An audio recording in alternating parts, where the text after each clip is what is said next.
Hello. Hello, my queens, and welcome to another episode of X.S.M podcast, and that's X and the Single Mom. I'm your host, Yasmin Thomas. Now, in today's episode, we're going to wrap up our discussion. Summer Moms. Remember that. The Summer Mom Reset, a mini-series. I'm starting off with a question because I started talking and it escaped me for a minute. I was just like, oh my gosh, I went blank. But I want to start off with a question that we need to ask ourselves, all of us single moms. Have you ever been busy from the moment your feet hit the floor until bedtime? But here's the caveat, and still felt as though you didn't get enough done? Well, I can tell you, I know that was my reality for many, many years. And I'm thinking for all my single moms, my queens out there, that's yours. Think about it, moms. You handle all the meals. You make all the appointments and arrangements. You handle all the messages, whatever that means, your DMs, your emails, and all of that. Any problem that comes up, any paperwork, whether it's physical or virtual or digital or whatever you have to do, and all of the small things that I feel that no one notices. And you know when they do notice? When it's not done. But here's what I want to know. Do you ever ask yourself, moms, queens, what did I actually accomplish? Does anything I say sound familiar or resonating with you? Well, queens, I want you to know it doesn't mean you're lazy or disorganized, because that is the title of the episode and the last in the mini-series. And normally I let you know what it is in advance, but this time I didn't. It's Summer Mom Reset, from overwhelmed to organized. And I hope that that's what we get to accomplish with this episode. So, what I want you to do is think about, what does it mean to go from being overwhelmed to organized? When I say organized, I'm not saying it means perfection. I'm not saying you have to have a perfect schedule. But I want you to think about, and it means something different for every mom. I want you to think about what simple system or systems can you put in place that'll make your life feel more manageable. So that's where I'm getting at with this episode. In the prior episode from this series, we talked about reclaiming your time, protecting your energy, and making room for peace.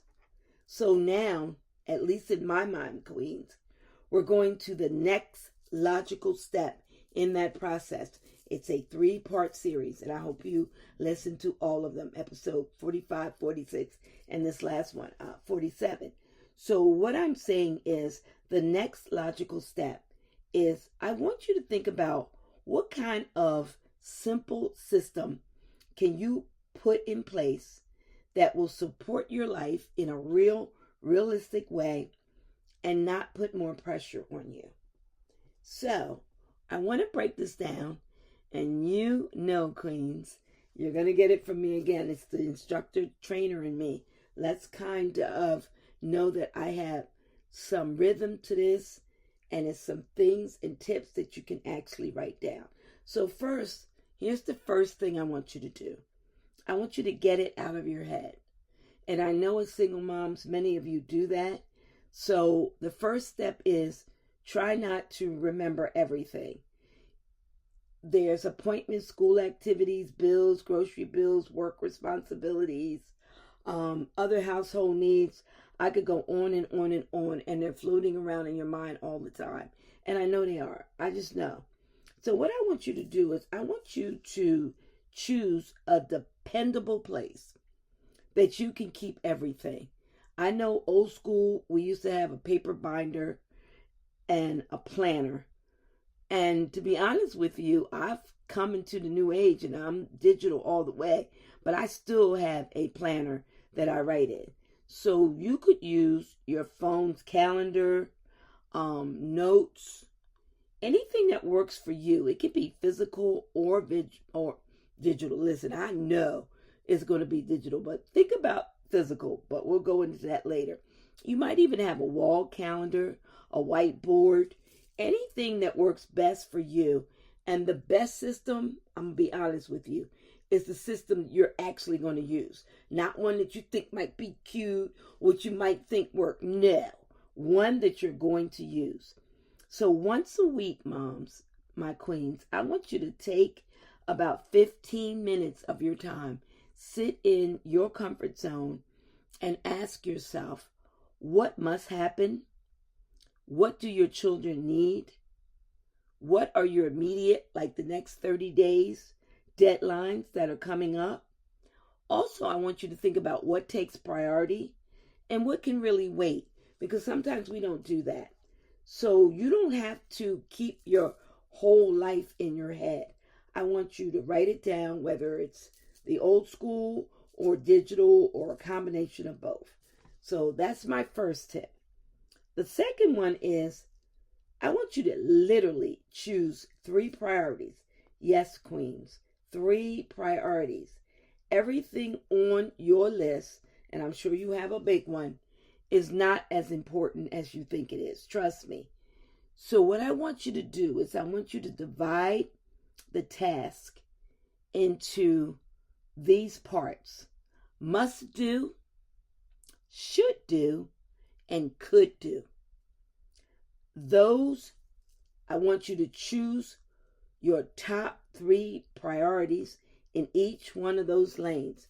Now remember, I really want 3 items: must, should, and could. Not 13, not 15, not 23. And also think of it like this. Clean the house. It can feel like, oh my God, I got to clean the house. But you have to ask yourself, did you schedule that? Can that wait? The load of laundry, do you have a system for that? Remember, being organized is not about squeezing everything into one day or a few days. Organized means just that. It means organize it. Organize it into a system that works for you. And think about it. What deserves your attention? And what can wait that you don't feel guilty about, queens? All right, number 3. I want you to create small, repeatable routines. And you may ask yourself, what is she talking about? I already do that. My schedule is rigid. Ask yourself, what could actually wait? And here's another thing I want you to do, queens. It's a tip. It's something I did. I want you to take 15 to 20 minutes. And if you can't, take 10, where every evening you get a reset. You set the children down. You do whatever you have to do. I want you to do that. And then when you come up from that time, I want you to create a list. And this is very important. Like for me, I have this down pat after many years. You need to be on a routine. For example, you do your laundry every Wednesday. I'm not telling you what to do because I don't know your life, but I'm just giving you the overview. You can pick a day to do the laundry, another day to create your meal list, and actually a day that you can cook. When I was a single mom, I basically cooked 3 times a week. But my children ate every single day, and they ate good meals because I come from a line of people that love to cook and professional cooks. So what I want you to do is I want you to really look at Sunday as like a good preparation day and also like a reset. But your lifestyle will dictate that. So what I want you to understand is that if you don't learn to be organized, you will stay stressed out in those areas. If mornings feel like chaotic to you and you can just really get the children a breakfast and give them their lunch and get them out the door, then I would think you prepare stuff the night before. A lot of you know that. If mealtime, making meals, doing whatever you do to feed your children are stressful time for you, then I want you to choose 5 dependable dinners. Just 5. Keep them in rotation. All right? I'm helping you to help stay organized. All right, moms, my queens, check this out. Small systems that you repeat consistently are more useful sometimes than a big, beautiful plan. And I want you to understand that from this experience, you can find some calm if you organize your life. Also, think about this. Share responsibilities. What does that mean? I know a lot of modern families don't think their children should have chores, and chores are age-appropriate responsibility. Trust me, this works. And in future episodes, we're going to do some expansion on that, and I have some workshops for you. But back to what I really want to tell you. I want to share what I've learned that Asian families do, and the results are extraordinary. Children organize their school items. They organize their own placement of their clothes. My children used to know when your clothes are dirty, they better not be on the floor. You better put them in one of 3 hampers. Yes, one of 3. So you can teach children as young as 4. Drop that in there. All right? They can help clear off the dishes. We'll talk about that later. They can keep track of their belongings. And that's just a few things. You have to teach the children. It's okay. Because understand this, if you teach them early, it's going to follow them. The goal is not for you to think you have to do any teeny tiny thing. And when you start teaching your children, you're building and enriching their lives. And you're also understanding that everything doesn't have to fall on one exhausted mom. So you're also teaching your children life lessons. All right, let's get real for a minute. The system that I'm talking about, you building, it has to be real, has to be alive. And you have to understand, you have to also build in a backup plan, because children get sick, cars break down, work schedules change, children get sick, mom gets sick, other stuff happens. Life, okay? So create a backup plan, and we'll dive into that a little bit later. I want you to understand that you should back up everything, all right? That just makes good sense. So remember this, social media, oh my goodness, it has such good points, but it has so many bad, because so many people think their lives should be like the snapshot moments that they see. But listen, life isn't perfect. It's messy. So I want you to think about a system that'll help you and your children function. Yes, function, queens, with a little less stress and more peace. So that's my motto. Less stress, more peace. All right. Think about this, and I'm going to share a little mini overview. I want you, my queens, please pay attention to this. I want to ask you 5 questions, but you can't answer me. But I want you to ask yourself the questions and answer them. What must happen this week?